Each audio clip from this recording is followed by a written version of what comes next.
Hi అండి, నమస్తే. Welcome to our channel Gayatri simple kitchen. ఈరోజు మనం తయారు చేసుకునే రెసిపీ సింపుల్ అండ్ ఈజీ.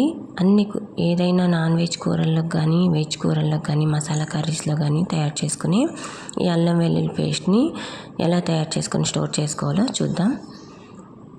ముందుగా ఒక కప్పు దాకా కడిగి చెక్కు తీసి పెట్టుకున్న అల్లం ముక్కల్ని యాడ్ చేస్తున్నాను.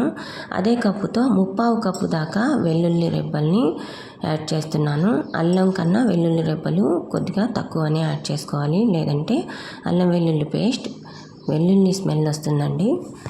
అందుకే మనం అల్లం కన్నా వెల్లుల్లిని కొద్దిగా తక్కువగా తీసుకోవాలి.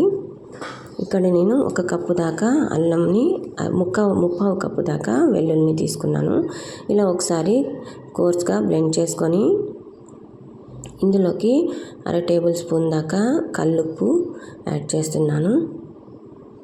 అలాగే 1/4 టీ స్పూన్ దాకా పసుపుని యాడ్ చేస్తున్నాను.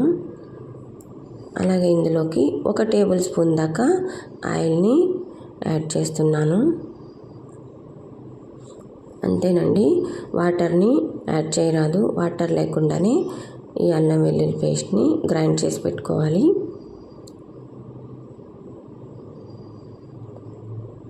ఒక 2-3 మినిట్స్ దాకా ఆపుతూ ఇలా మిక్సీ పట్టుకోవాలి.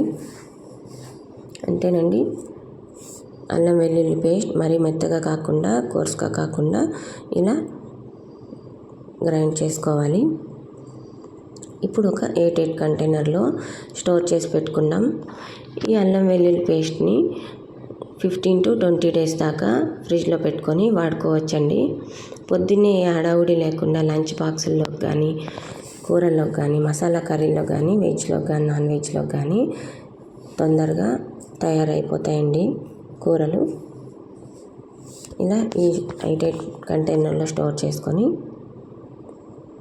ఒక 15 to 20 డేస్ దాకా స్టోర్ చేసుకోవచ్చు దీన్ని ఫ్రిడ్జ్లో పెట్టుకొని.